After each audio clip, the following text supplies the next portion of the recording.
여러분 안녕히 주무셨습니까? 우리가 잠든 사이 어떤 일이 있었을까요? 저희 굿모닝 글로벌과 함께 체크해 보시죠. 자, 먼저 미국 지수의 움직임부터 보도록 하겠습니다.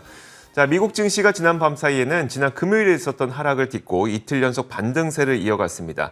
자, 이런 가운데 나스닥 지수가 사상 최고치를 경신을 했고요. S&P 500 지수는 신고가에 바짝 다가섰습니다. 시장에서는 이날 나스닥 지수가 이렇게 사상 최고치를 경신할 수 있었던 이유로 급락하던 비트코인이 장중에 빠르게 회복됐기 때문이라고 해석을 내놓고 있습니다. 일단 비트코인의 경우에는 어제 장중 한때 3만 달러 선이 무너지기도 했었죠. 그러다가 2만 9천 달러 중반에서 바닥을 딛고 빠르게 반등하는 모습이 나타났습니다.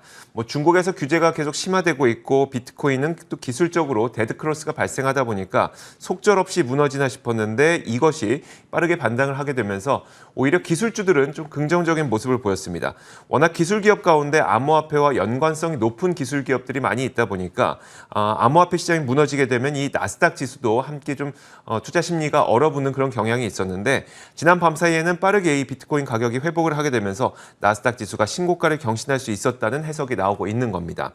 또 이날 파월 의장의 그 발언도 시장 상승에 탄력을 키웠었는데요. 일단 파월 의장은 서면을 통해서 여전히 경제가 강하게 회복되고 있다고 보고 또 인플레이션 압력은 일시적이라는 판단을 유지를 했습니다. 결국 인플레이션은 장기적으로 2%에 수렴할 것이라고 설명했는데 이 내용은 시장에 긍정적으로 반영이 되면서 또 시장은 장 후반 들어서 상승폭을 더 키웠습니다. 정리해보면 이날 시장은 일단 전반적으로 경기 펀더멘털에 집중을 하면서 3대 지수가 모두 상승을 했고요. 그 가운데 무너질 뻔했던 비트코인 가격이 빠르게 회복하면서 나스닥 지수는 사상 최고가를 경신했다고 보면 될 것 같습니다. 자, 특징적이었던 몇 가지 기업들도 살펴보도록 하겠습니다. 먼저 엔비디아입니다. 엔비디아는 레이먼드 제임스에서 이날 목표 주가를 기존 750달러에서 900달러로 대폭 상향 조정하면서 투자 의견을 강력 매수 의견을 내놨습니다.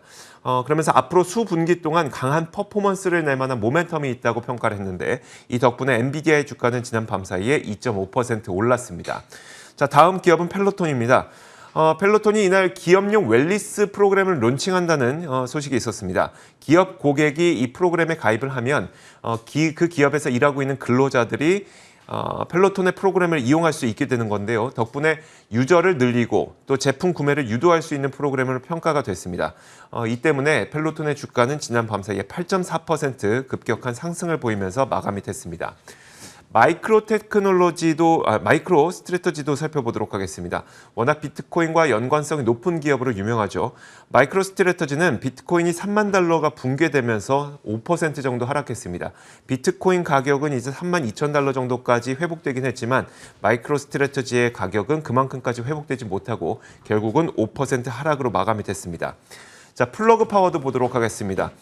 연료전지 업체인데 1분기 실적이 발표가 됐습니다. 혼재된 실적이 발표됐음에도 불구하고 주가가 올랐는데 그 이유를 살펴보니까 실적 발표와 함께 이번에 신규 대형 고객을 유치했다는 소식을 공개를 했다고 합니다.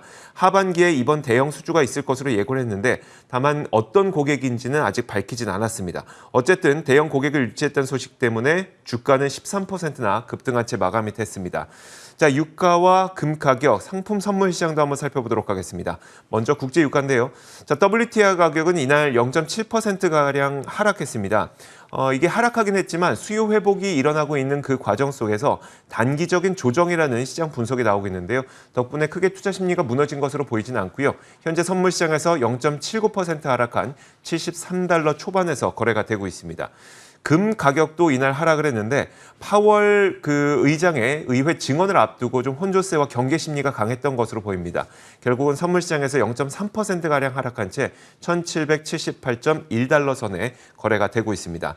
자, 오늘도 다시 한번 안내 말씀 좀 드리도록 할 텐데 저희 굿모닝 글로벌 프로그램이 끝난 이후에 오늘 7시 20분부터 월가워즈 스페셜 유튜브 라이브 방송이 준비가 되어 있습니다. 저희 유튜브 스페셜 방송이 준비가 되어 있는 거기 때문에 유튜브 검색창에 월가워즈를 치시면 저희의 스페셜 방송까지도 함께 하실 수가 있습니다. 오늘 오전 7시 20분에 예정되어 있습니다. 이 방송도 함께 해주시면 감사드리겠고요. 자, 이렇게 시장 전반적인 움직임 살펴봤습니다. 이어서 애프터마켓 확인하도록 하겠습니다. 자, 오늘도 애프터마켓은 로제타 투자자문 US 백조스탁 운용본부 최진석 본부장과 함께하겠습니다. 어서 오세요. 안녕하십니까? 네, 안녕하세요. 자, 첫 번째 키워드 공개하도록 하죠. 첫 번째 키워드는 바로 이겁니다. 자, 코로나19 독립 일보 후퇴라고 이야기를 키워드를 선정을 해주셨는데 어떤 내용일까요? 네, 이제 조 바이든 행정부가 오는 7월 4일이죠. 미국의 독립기념일을 맞아서 코로나19로부터도 좀 독립에 일보 전진하겠다. 네네. 이렇게 이 야심찬 목표를 밝혔었는데요. 이 같은 목표가 일단은 좀 일보 후퇴하게 됐다라는 그런 내용을 준비를 해봤습니다. 백악관에서 이날 이 7월 4일까지 미국 성인의 70%가 최소 한 차례의 백신 접종을 마치겠다라는 목표 달성이 힘들 것이다라고 밝힌 그런 내용인데요. 30세 이상은 이미 70% 이상이 접종을 마친 상태라고 합니다. 그리고 27세 이상으로 연령대를 넓혀보더라도 오는 7월 4일까지는 성인의 이 70% 이상이 한 차례 백신 접종을 맞는 것이 가능할 것이다라고 전망을 했는데요. 여기에 또 노년층의 접종률은 무려 87%나 된다라고 백악관 측에서는 밝혔습니다. 하지만 이제 문제가 청년층의 백신 접종 참여율이 상대적으로 저조하다라는 그런 내용이 될 텐데요. 백악관에서는 18세와 26세 사이의 그 연령대를 감안을 했을 때는 전체 성인의 70% 접종이 몇 주 더 소요가 될 것이다. 7월 4일 이주에도 몇 주 더 소요가 될 것이다라고 이번에 인정을 했습니다. 사실 이렇게 보면 뭐 목표 달성은 하지 못한다고 하더라도 그렇게 크게 걱정할 건 없다는 생각도 들긴 하거든요. 그럼에도 불구하고 사실 이제 정부가 약속했던 목표 아니겠습니까? 이 목표를 달성하지 못한다는 것은 좀 약간 뭐 경제 정상화의 우려 이런 우려감을 키우지 않을까 싶은데 어떨까요? 뭐 거기에 또 더해서 트럼프 행정부와 이 차별점을 보이는 코로나19를 이 적절하게 좀 대응하겠다 이런 부분에도 어떻게 본다면은 조금 삐걱했다라고도 네네. 볼 수가 있겠죠. 하지만은 그래도 이제 노선을 유지하는 식으로 그리고 백악관 관련자들도 이게 뭐 끝이 난 것은 아니다라고 강조를 하고 있었습니다.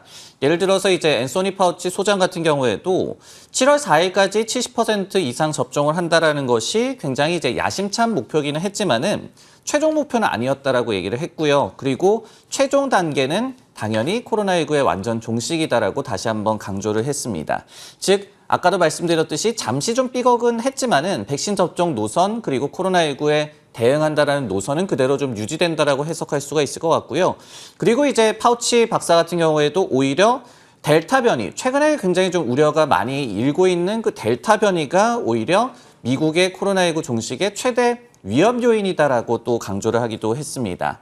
그리고 이제 최근에 WHO에서도 델타 변이가 가장 코로나19에 취약한 그런 계층, 연령층을 노릴 것이다라고 얘기를 했기 때문에 이런 부분들이 결국은 이제 뭐 경제 정상화주의 투자 심리에 영향을 미칠지 좀 관심을 가지고 지켜봐야 될 것 같고 특히 이제 최근에 미국의 시중금리, 10년물 국채금리가 오히려 좀 하락세를 띠고 금리가 좀 안정세를 찾으면서 기술주가 굉장히 좀 아웃퍼폼하는 그런 모습이 나왔잖아요. 그렇기 때문에 이렇게 코로나19 이슈가 재부상 시에 기술주나 성장주의 강세가 앞으로도 좀 지속될지 이 부분도 좀 지켜봐야 될 것 같습니다. 그러니까 이런 것들이 변수라는 말씀이신 거죠? 네, 그렇습니다. 알겠습니다. 그러니까 델타 변이가 확산되면 이게 또 변수로 작용하면서 시장에 안 좋은 영향을 줄 수도 있는 거고 이게 또 잘 잡히면 이게 또 시장에는 긍정적이 될 수도 있는 거니까 이런 변수들을 꼭 마음속에 염두해 두시라는 그런 조언으로 듣도록 하겠습니다. 자, 이어서 두 번째 키워드 공개하겠습니다. 두 번째 키워드는 바로 이건데요. 신고가 돌파 임박이라는 키워드를 설정했는데 사실 이 키워드를 설정하면서 좀 궁금증을 유발하고 싶었거든요. 저희 제작진이 아마존 그림을 그대로 넣어놨네요. 궁금증을 절대 유발할 수 없는. 어떤 종목인지 궁금증이라는 말씀이시죠? 네, 그렇죠, 그렇죠. 그래서 아마존이 이제 신고가 돌파에 임박을 했습니다. 더불어서 이제 그 이틀간에 걸쳐서 열리고 있는 아마존 프라임데이가 이 첫 번째 24시간 매출 결과도 발표가 됐는데 일단 그 매출을 살펴보면 온라인 매출을 집계하는 어도비 애널리틱스에 따르면 첫 24시간 동안 아마존 프라임데이 매출이 56억 달러를 기록했다고 합니다. 전년 동기와 비교해서 8.7% 정도의 증가세를 기록한 것으로 보이는데 또 여기에다가 이번에 1조 회가 넘는 사이트 방문도 있었다고 합니다. 이와 함께 아마존의 주가도 신고가 돌파까지 이제 1% 정도밖에 남지 않았는데요. 다만 어도비 애널리틱스에 따르면 지난해 프라임데이와는 비교하지 않았다고 합니다. 왜냐하면 작년에는 코로나로 인해서 특수하게 프라임데이가 10월로 지연이 됐었죠. 그리고 이 시점은 또 블랙 프라이데이를 준비하는 연말 쇼핑 시즌에 들어가기 위한 앞단계이기 때문에 직접 비교하기에는 좀 무리가 있어서 비교는 안 했다고 합니다. 그럼에도 불구하고 엄청난 쇼핑 실적을 보여준 것은 분명한데요. 자, 프라임데이에 참가했던 소매업체들의 온라인 매출도 작년 같은 기간에 비해서 28% 증가한 것으로 집계가 됐습니다. 어도비 애널리틱스는 프라임데이 첫날의 매출을 보니까 팬데믹 덕분에 증가됐던 온라인 구매 경험 속에서 온라인 소비 모멘텀을 가속화시키는 데 성공한 것으로 보인다. 이런 평가를 내놨다고 합니다. 쉽게 말하자면 백신 접종이 이루어지면서 사람들이 오프라인 구매를 늘리고 있는 상황인 건 분명하죠. 그러면 아마존을 통한 온라인 매출이 줄어들지 않을까 하는 우려할 상황이 있겠지만 오히려 팬데믹 당시에 온라인 구매 경험이 증가하다 보니까 더욱 성공적인 프라임데이를 기록하고 있다. 이렇게 평가를 내리면 될 것 같습니다. 자, 이제 그 신고가 돌파까지 얼마 남지 않았어요. 이 아마존에 대해서 요즘 월가 평가는 어떨까요? 네, 전해주신 이제 기사 내용 중에 저는 10월로 밀렸던 작년 프라임데이와는 비교가 불가하다. 이 대목이 좀 중요한 것 같아요. 네. 왜냐면은 팬데믹의 영향도 있었고 그리고 온라인 쇼핑 붐이 일었었기 때문에 작년에 우리가 연말 쇼핑 시즌을 기억을 해봤을 때 특징이 돈을 많이 쓴다. 그리고 굳이 연말까지 기다리지 않는다. 온라인으로 산다. 이런 거였습니다. 그러다 보니까 작년에 10월에 열렸던 아마존의 프라임데이 같은 경우에도 어떻게 본다면 연말 쇼핑 시즌과 조금 수요가 겹쳤다. 그렇기 때문에 이런 것을 감안을 한다면 올해 여름에 열렸던 이런 프라임데이 같은 경우에 대박이 났을 경우에 또 다른 의미로 굉장히 좀 긍정적으로 해석할 여지가 있을 것 같은데요. 결국 이제 프라임데이 시작하기 전에도 월가에서 굉장히 기대감이 컸습니다. 그러면서 텔시 같은 이 소비재주와 특히 이 관련이 깊은 기관 등에서 긍정적인 전망을 제시를 했었습니다. 다만 이제 일부 경계론도 있어서 이 부분도 좀 말씀을 드릴까 하는데요. 네네. 예를 들어서 이제 투자정보 미디어 시킹알파라든지 베런즈 등에서는 이 프라임데이가 투자자들 입장에서는 구체적인 매출 수치가 나오지 않는 non 이벤트다. 그렇게 유의미한 이벤트가 아니다라는 그런 분석을 또 제시를 했습니다. 그리고 이제 작년에는 아마존이 거의 매년 프라임데이가 사상 최대 매출을 기록을 했다 이런 언급을 했었는데 이런 언급조차 없었고 오히려 그러면서 프라임데이가 주가에 좋지 않은 영향을 끼쳤었다라고 또 얘기를 하기도 했어요. 이런 부분을 좀 감안을 해봤을 때 올해 이제 마지막으로 좀 이벤트가 마쳤을 때 아마존에서 뭐 어떤 언급을 할지 네. 그래서 이제 주가 반응이 앞으로 어떻게 나타날지도 좀 지켜봐야 될 것 같습니다. 말씀하셨던 것처럼 사실 그 온라인 매출을 집계한 것도 아마존이 공식적으로 발표한 게 아니라 어도비 애널리틱스에서 집계한 것이기 때문에 약간의 오차는 또 있을 수가 있어서 이런 경계 심리도 분명 갖고 이제 그 아마존을 바라봐야 될 것 같습니다. 자, 이어서 세 번째 키워드 살펴보겠습니다. 세 번째 키워드는 바로 이겁니다. 직장 내 펠로톤이라는 키워드를 꼽아주셨는데 저도 이 뉴스 봤거든요. 우리 회사에서도 이런 펠로톤 같은 거 고객 가입해줬으면 참 좋겠다. 부럽기도 한데 어쨌든 새로운 그 프로그램이 론칭했더라고요. 그렇습니다. 이제 펠로톤에서 이날 기업 상대로 한 웰리스 프로그램을 론칭을 한다고 이제 발표를 했습니다. 네. 그러면서 신규 고객을 좀 발굴을 한다든지 그리고 멤버십 베이스를 확장한다라는 그런 보관으로 시장에서는 긍정적으로 해석이 됐는데요. 고객사는 이제 직원들에게 펠로톤 디지털 피트니스 멤버십이라든지 그리고 운동기구에 대해서 보조금을 이제 지급할 수 있게 됐습니다. 물론 이제 정확한 비용이라든지 그런 요금제에 대한 정보는 이번에 제공이 되지는 않았습니다. 이 밖에도 이 펠로톤에서 기업들에게 그룹 운동 등의 맞춤형 서비스를 제공할 예정이라고 하고요. 그리고 직장 내에서 운동 공간을 구성하는 데도 좀 팁을 줄 것이다. 좀 도움을 줄 것이다라는 내용도 함께 전해졌습니다. 온라인 가구 판매 업체죠. 웨이페어라든지 우리나라의 삼성 그리고 소프트웨어 업체 SAP 등이 이번 프로그램의 첫 고객사가 될 것이다라고 CNBC 측에서는 전했습니다. 와, 그러니까 이제 우리가 회사를 가면은 뭐 복지 차원에서 일부 공간을 마련해서 거기서 이제 운동기구도 설치해 놓고 네. 다 같이 뭐 직원들이 다 같이 운동도 하고 이런 프로그램이라는 얘기잖아요.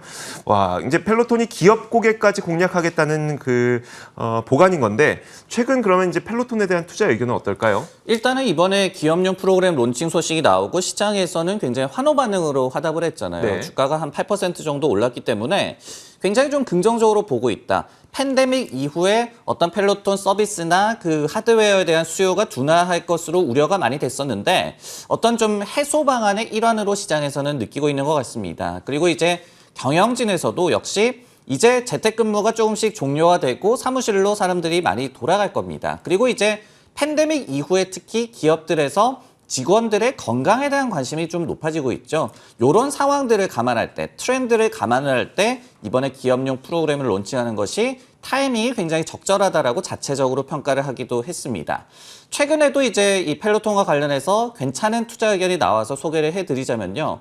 뱅크 오브 아메리카에서 목표 주가를 110달러에서 118달러로 상향 조정을 했습니다. 그러면서 펠로톤이 최근에 뭐 저가 제품을 출시를 한다든지 아니면은 마케팅 노력을 확대한다든지 이런 부분들이 이익률에는 조금 하방 압박으로 좀 작용을 할 수가 있다. 하지만은 이 구독 서비스에 대한 매력도는 여전하다라고 얘기를 했거든요.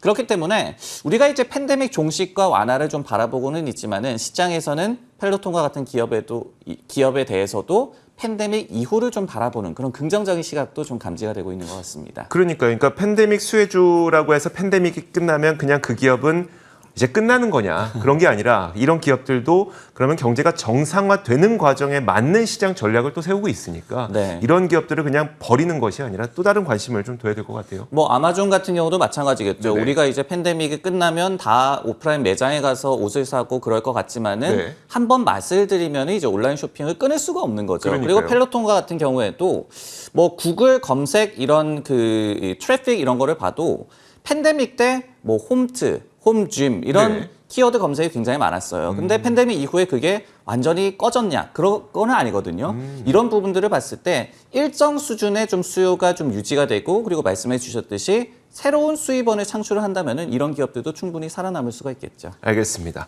자, 오늘도 키워드 3가지를 통해서 시장에 대한 분석 내려봤습니다. 로제타 투자자문 최진석 본부장과 함께 이야기 나눠봤습니다. 고맙습니다.